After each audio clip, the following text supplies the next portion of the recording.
clip jump leads onto the lobes of his ears, stick a bomb up his arse. But I'm not sure. To me, the creature looks dazzled or dazed, like the Big Bang threw him out of his bed, like evolution took him by surprise. Those eyes. He can stay another week, till the weather turns, but now back to work. Look, a giant tortoise goes past in a blur.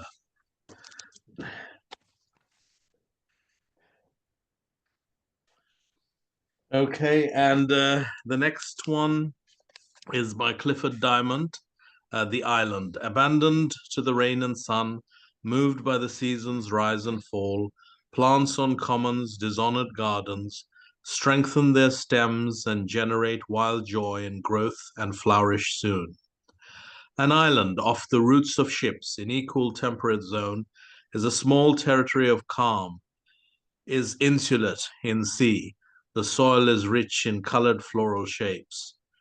This is mind's freedom after fret of heavy days. Here is released a fertile aftermath. Here sun and rain will ripen seedling thought to valuable and careless fruit. Okay, and poem of the day for 17th January. This is by Philip Weddell. The Lightmare. Are you sure there are no people? Sobbed the poltergeist in fright. I'm certain that I saw some in the room downstairs last light. The room below our attic where you told me not to go.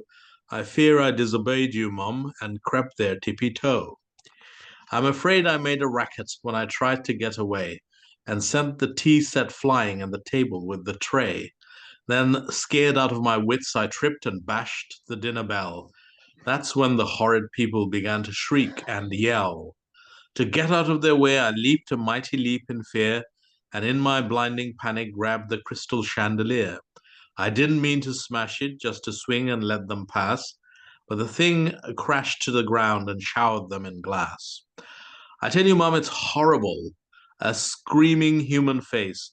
And when I tried to flee again, I bumped into the case.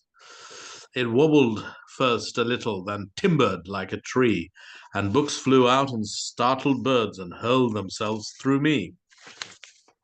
I prayed I might awaken, for I could take no more. That's when I saw direct above our little attic door. Oh, hold me, Mum, and wail to me a haunting lullaby. I'll never disobey again, however long I die. Said Mum calmly to comfort him, you shouldn't listen, son, to that silly bogeyman. Your dad's just having fun. There are no horrid people. Come, let me dry your tears. I told your dad his stories would make you have nightmares. Thank you. Hey, you're welcome. Jim, do you want to go next?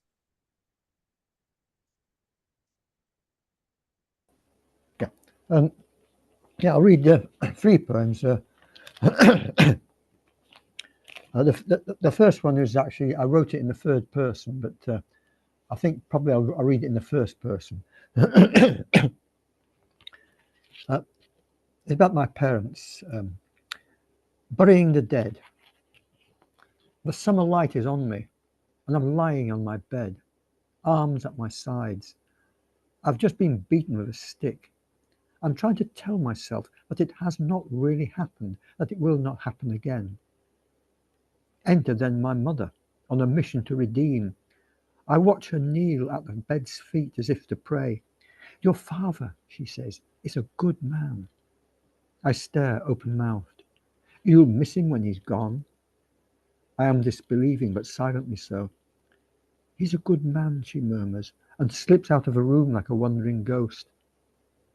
The summer light is leaving now, but I recall quite clearly that one last time I'd seen them both, each lying in their coffin, like a child in a cot, eviscerated and alone, eyes firmly closed, their arms at their sides, and I am thinking of all those never-ending nights. The second poem is My father was a sergeant major, actually. A bit odd man. Very good at engineering and stuff like that. That's about all that I can say good about him, actually. It's called Pep Talk, Impulse Control. Our leader faces us legs apart, a Colossus look-alike. So, boys, he bellows, are we all together in this? An eager voice cries out, you bet your mitch-licked boots we are. The leader frowns. What did I just hear? There is a sudden shuffle of bodies. I find myself standing somewhat bemused within my own space, offering up a foolish and servile grin. The leader circles, looking at me from all angles, as if examining a carcass. Explain yourself, he growls. Sir, it was just a little joke. He's not pleased. A joke? Hapless, I nod. The leader turns to the others, his nostrils flared. What shall we do with this interloper? A babble of voices arises. Punish him, sir. Make an example of him. The ultimate, demands another. Indeed, cries the leader. The ultimate shall be. He points to the outer edge of a circle. Bring forth the ceremonial broom handle. There is a hush as someone enters, holding the implement aloft, thrusting heavenwards. At which point, I wake up, drenched in sweat. That refers actually to Scottish Guards, actually, which he tried to get in but couldn't get in. He was too small at 5'10". He had to be 5'11". Yeah, it's quite a strange kind of setup. That. Anyhow, that was the impulse control. And the last poem is something completely different.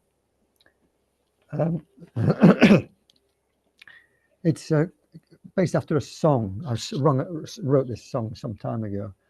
I'm going to sort of intone it. I can't sing, but I'll intone it. It's called Barnsley, the girl I left behind.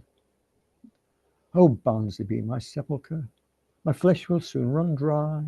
Your factory sirens scream with pain. Your windows have gone blind. You make me think of bygone days and the girl I left behind. If you've not felt the pain of love, you are no friend of mine. She talked throughout the winter nights of singers and their songs. Well, I read books by Schopenhauer. How could I be so wrong? Now I'll never kiss her lips again. Those days have long since gone. If you've not felt the pain of love, you will not like this song. Oh, Schopenhauer was not for her. I found that to my cost. But I can't blame philosophy for everything I've lost. If you've not felt the pain of love, there's a line you have not crossed. If you've not felt the pain of love, there's a line you have not crossed. Last spring I learned she'd passed away. An unsent letter said she thought I was too serious when we were warm in bed. If you've not felt the pain of love, there's no more to be said. Yes, every Jack must have his Jill, as Schopenhauer said. But what man reads philosophy when he is warm in bed?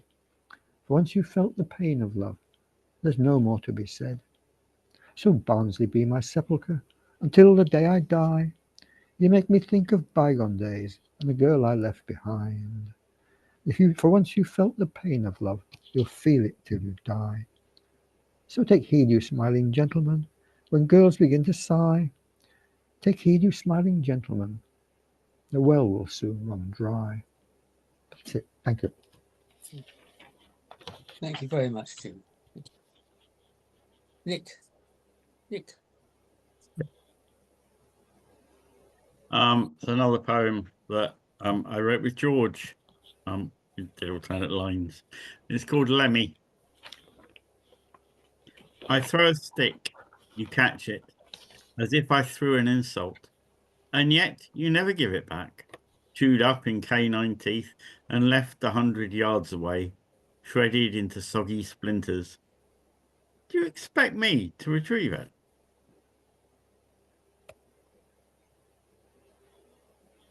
Before I went to George's, I went for holiday in the Peak District because I'm a dirty stop out and I've been away most of January, really. And this is farming in the Peak District. In this small field, they're farming moles, an ancient pastime long forgotten. First, you need a good worm farm to tempt in the little gentleman. It takes a lot of patience to nab them, and there's not a lot of call for moles. For truth to tell, even fattened up and cooked with garlic, cream and butter, there's no good eating to be had. But each little fellow wears a velvet coat, and if you know a very crafty tailor, a score or two could make a chap a trim little moleskin waistcoat. But farming being tough these days, you need a second income, so for several pence, the field mice come to ski the frosted slopes, and young stoats on mountain bikes race up and down at dusk.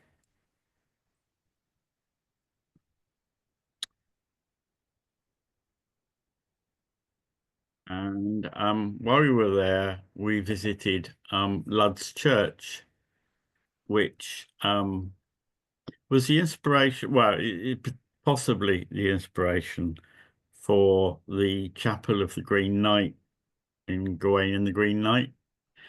It's not exactly a real church. It's more an outcropping of millstone grit, but it's architecturally kind of wonderful. Big slabby walls and so on. And while we were there, Lud turned up. So inspired this poem. Lud's Church, New Year's Eve. Buried in the silent, leafless wood, roofless walls of black grey rock, greened with lichen and wet moss, slippery, uneven steps lead down, sharp turns leading left and right, eerily quiet until close at hand Lud alights in robin guise, singing boldly from his pulpit, fixing us with his black eyes. He follows as we move further in until we relent, unfasten the pack, spread bread, an offering, real and symbolic, on the stone.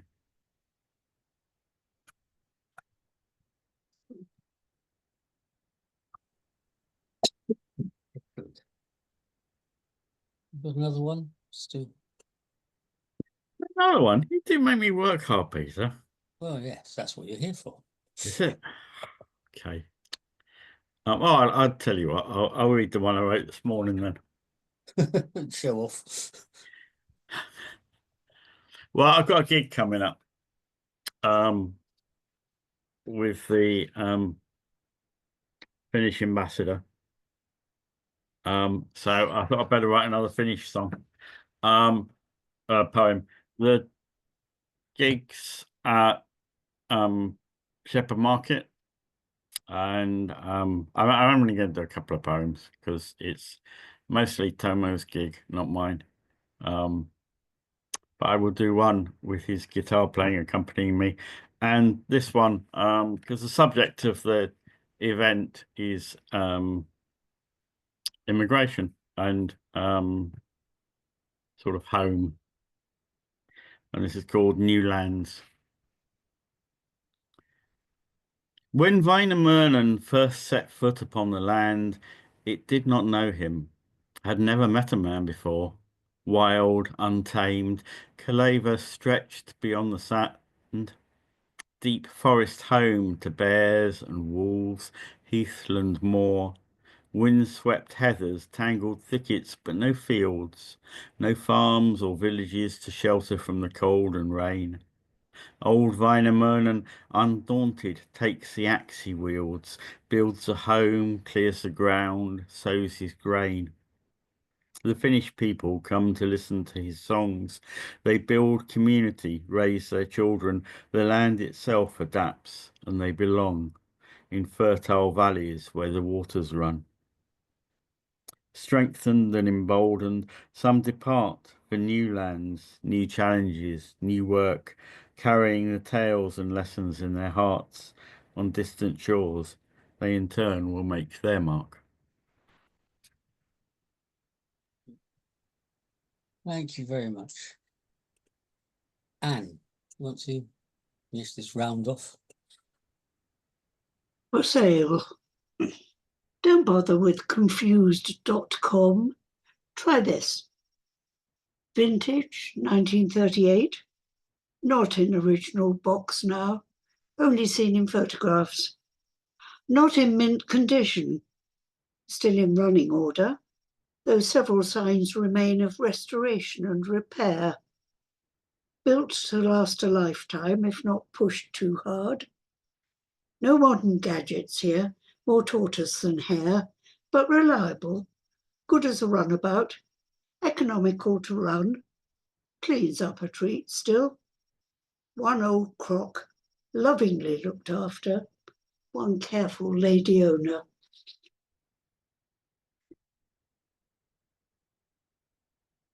Silence is the unheard note. Silence is the unseen word. Silence is the hurricane's center. Silence is the light in the darkness. Silence is the love only felt. Silence is the absence of shouting. Silence is where we rest.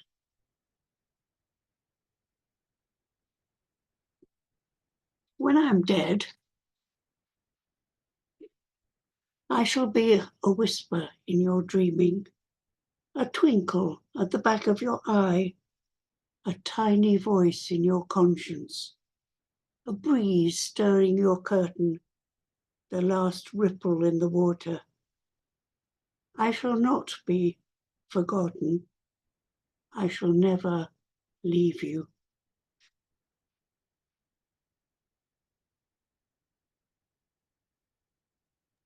Thank That's you it. very much. So shall we have a break now? Come back in a few minutes' time. Yeah, I've got to go. So Yeah. Yeah, I've got to go as well, I've Peter. got to go now, Peter, as well. Yeah. Okay. Sorry.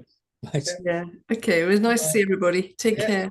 And you Yeah. take care. See you Bye. all again. Bye. bye. Bye. Bye. I haven't got to go. Is you. Oh, there he is. Ah, he's Do lurking. you want to start, Mohammed, then? Sure, I shall. Let's see. Infrequent garden. Languid laughs in the garden, where I dwelt for minutes at a time. I found me in another guise, sat or standing. Inadvertent walking took me to the gimmicks. Gulls low, gliding, choosing to be in gliding. Me in my head rule bending. To internalize chaos takes time and effort. These days, the visits to the garden have been few, always ending. No time for thaw or melt. The sound and the null rule. Fervid hoping. Laos, Taipei, over to overhanding. November, December are not good for garden visitations. The cold belts. Out goes going to garden.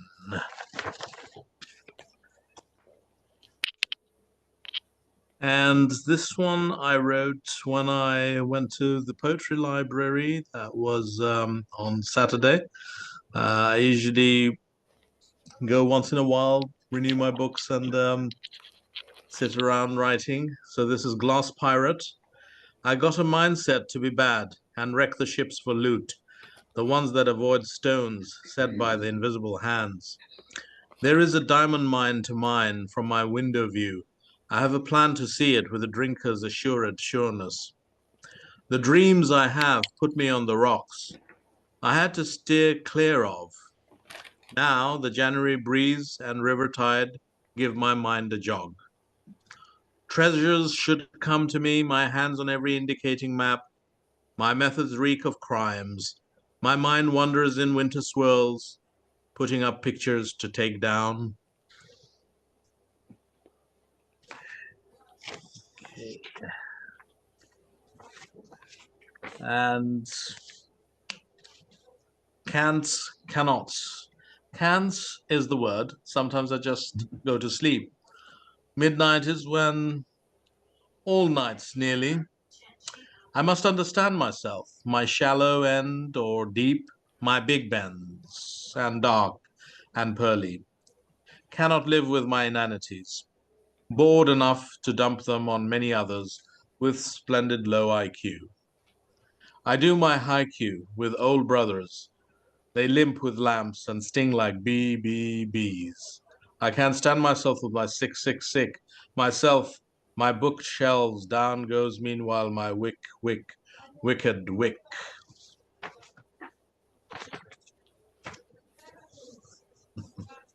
Thank you. You're welcome. As Nick mentioned the worm farm, I'm going to read E. Cummings. Nobody loses all the time.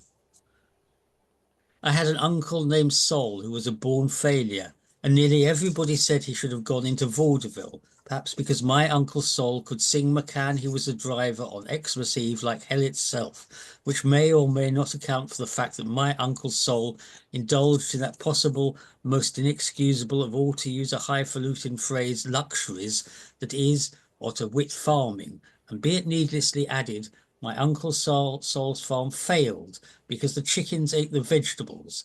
So my Uncle Sol had a chicken farm till the skunks ate the chickens. When my Uncle Sol had a skunk farm, but the skunks caught cold and died. And so my Uncle Sol imitated the skunks in a subtle manner, or by drowning himself in the water tank. But somebody had given my Uncle Sol a Victrolia and records while he lived, presented to him upon the auspicious occasion of his decease a scrumptious, not to mention splendiferous funeral with tall boys in black gloves and flowers and everything, and I remember we all cried like the Missouri when my Uncle Sol's coffin lurched because somebody pressed a button, and down went my Uncle Sol and started a worm farm.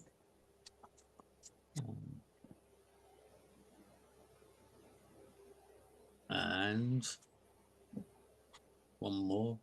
Maggie and Millie and Molly and May went down to the beach to play one day, and Maggie discovered a shell that sang so sweetly she couldn't remember her troubles, and Millie befriended a stranded star whose rays 5 languid fingers were, and Molly was chased by a horrible thing which raced sideways while blowing bubbles, and May came home with a small round stone as small as the world and as large as a loan. For whatever we lose, like a you or a me, it's always ourselves we find in the sea. E. Cummings. Nick, do you want to read next? Tell me, are they off to Istanbul or visiting ancient Rome? Where are these people going to? Why don't they Zoom from home?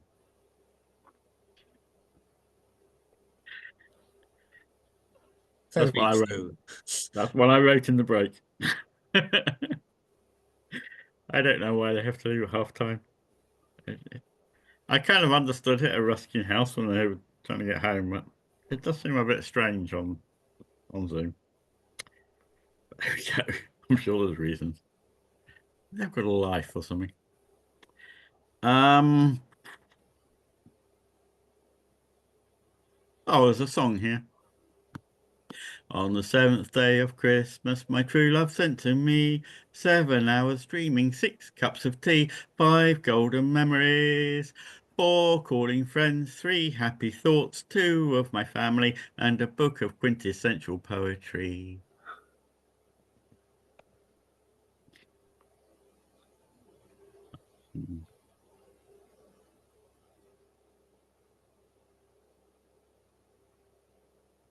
And just to end on a different note. The times have fallen heavy with the passing of the light, the hours stretched to breaking as they drag along their minutes, slowly round and round the dial, in mockery of the fleeting joys, the sunny days we spent together, when even rain and cancellations just left us sharing an umbrella. The skies are the same, the wind, the rain, still making flowers grow, but all their colours mean far less without you here to share them.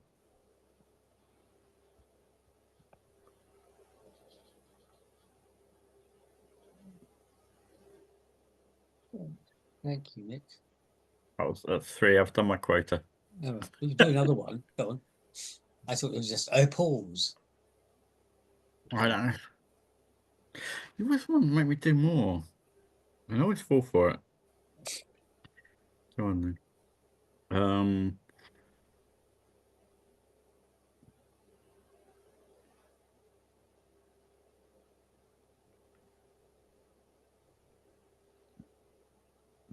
Heaven's coldest lights, glinting through bare tree branches, fixed stars, wanderers. Wrapped up in layers, walking at sunset under watercolor skies. No line is too straight where good folk meet with nature to embrace the land. In frozen English hills, you're never far from the sea if you reach the sky.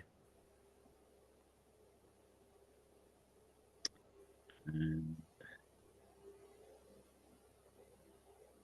on the borderland, guards stand along the wall, unsure why they're here.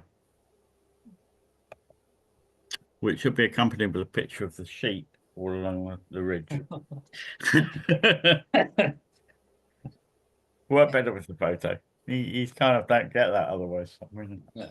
I should have included it in the haiku somehow, but I didn't. Thank you. Jim. Yeah. Jim. Yeah. Jim. Yep. So the first poem is called To Your Crowning Glory.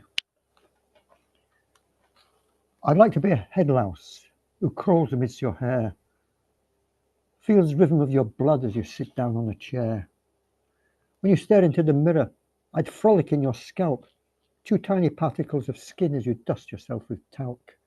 I'd fetishize about your comb and wish your comb was me. I find you irresistible. You'd be my virgin queen. Your flesh is so becoming. You'd never be alone. I'd be a lovesick pilgrim, your head my sacred home. The world is large, the sea is bright. My thirst for you is great. We were sent by God to multiply and swarm through heaven's gates. Yes, I'd like to be the parasite who goes with you upstairs. I'd colonize your pillowcase. Don't ever wash your hair. Brilliant. The next poem, I find it, is 4 prospective fathers-in-law. The first looks at me warily. Oh, as an intro, I've had this experience actually. Awful actually. 4 prospective fathers-in-law. The first looks at me warily. What do you do for a living, son? Since I'm dressed as a clown, I wave a white-gloved hand, and out of thin air, I produce an egg, which I proceed to break on his head. He says my prospects are poor. The second seems resigned. Clearly he's been here before. I suppose, he sighs, you want my daughter's hand. Not just a hand, sir, I giggle, quivering like a jelly. He shows me the door. The third is frankly a coarse and muscular sort of man. What are your intentions? He demands, with regard to my virgin daughter. I try to answer him in kind. I'd like to give her a jolly good scene, to I shout, but she won't let me. He snarls and grabs my neck, calls me a plonker. My feet don't even touch the floor. With the fourth, at last I seem to be in luck. The mother's nice and the daughter's real hot stuff. But the father's an unusual sort of man. You're perfect, he says, brushing at his skirt, and your eyes are simply divine. I'd just so love for you to be a son-in-law of mine. I think about it long and hard, then I decline.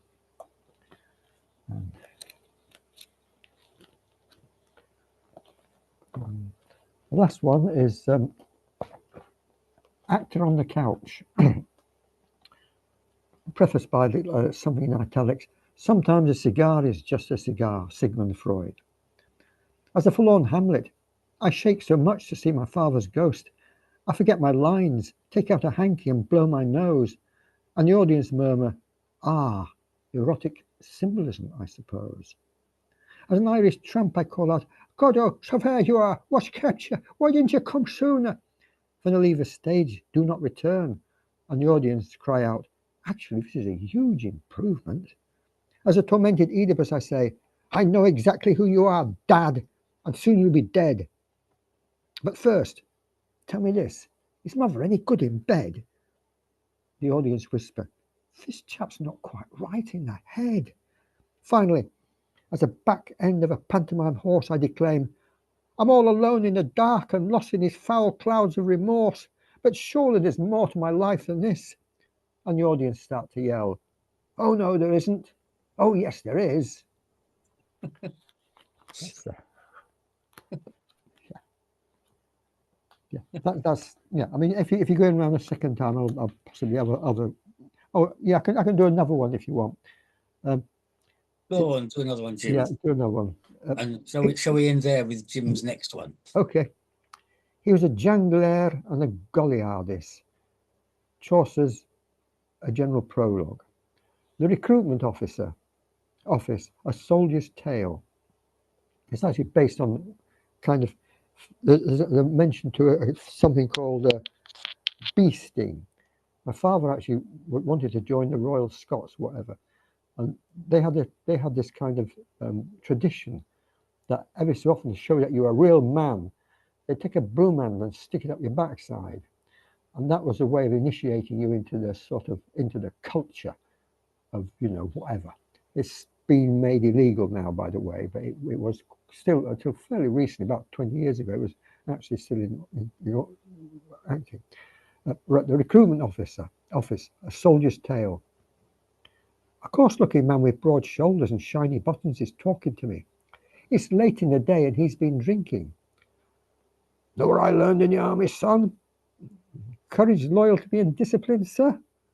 No, something more important than that. Might that be integrity in all things, sir? He shakes his head and frowns at the ceiling, then says, I learned to protect my rear end at all times. I'm sorry, sir, I didn't quite catch that. I learned to guard my posterior shrine. Noting my discomfiture, his voice softens. If you do decide to become a soldier, you may well come across a few psychotics, various initiation rituals, beasting, for instance. He reaches for a glass, knocks its contents back. You think you've got what it takes to deal with this? Have you any questions you wish to ask?